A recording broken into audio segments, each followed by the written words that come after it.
هم دیگر رو بلدیم. دنیا داره میرونه رو صندلی عقبیم، اینجا مثل سیرک و ما تیکه و پاره دنبال آتیش میدویم. دل طلبکار رو رازیش میکنی ولی بازم توی، چون جات بیاد عشق دیگه بازم عشق زندگیمه. له شدیم مثل میوه باید بریم دیگه. این همه چیز بین ماست تو سرم این تاس میچرخه و میچرخه. تو بودی و یه لباس بودی تو بغلم، گردنت بود رو لبم، آفتاب طولو اصلا نمیکرد اون روز فقط من و تو با نور شم کاری کرد آروم بشم. صدا تو بارون شب با تو خوب داغونشم. باز دم صبحی موسیقار صورتی داغونم و تویی که تنها دوست منی. تو مهمونی یا بعد شیطونی یا تو بودی باز دم صبحی موسیقار صورتی داغونم و تویی که تنها دوست منی. تو مهمونی یا بعد شیطونی یا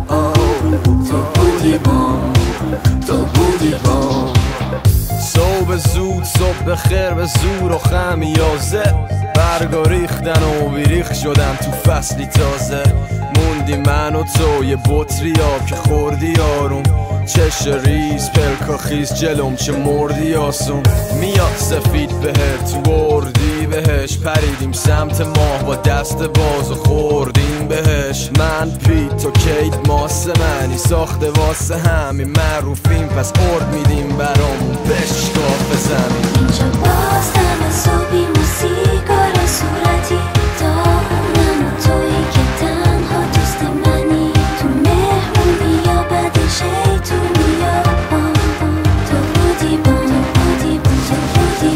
من روزای خوب یادم میاد، بودیم دوتا آدمی زاد، حال کردیم با هم زیاد. هر جان باشم با من میاد یاد و خاطرش، باز دوباره تش رابطه خونده است با تو فاتحش. پس بیا دوتایی خاکش کنیم، پاک کنه بیار اصلا پاکش کنیم. چرا ساکت شدی یه چیزی بگو قبل که همه چی رو بخوای بریزی دور. هوا رو دنبال کارت منم دنبال کارم، تو رو میخوام چیکار وقتی دنیا رو دارم. وقتی صبح پا میشم و شب خوشحال و شادم همه چی خوب نیستی یه غمی تو هم نیستی. بگی میدم من وقت تو بازی نمیرسیم به هم مثل دوتا خط موازی. واتساپ من و تو تا ساعت 5 صبح تکس برا تو چک.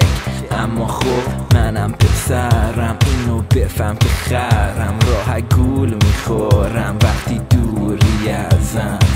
شاید نباید اون شب میآوردم اونو خونه، بعد کنسرت داغون صبحش دیدم که رو به رومه. خودم رو فوش دادم چون الان وجدانم کثیف‌تر از اون سیگاری که کشید صبح با اینجا من. باز دم صبحی موسیقار صورتی داغونم و تویی که تنها دوست منی. تو مهمونی یا بعد شیطونی یا تو بودی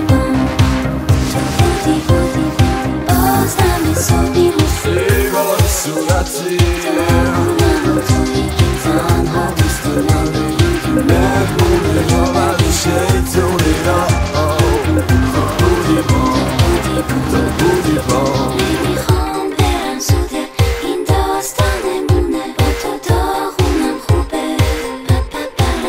آخرین بارمون بوده چون راهمون دوره، بذار رازمون روشه.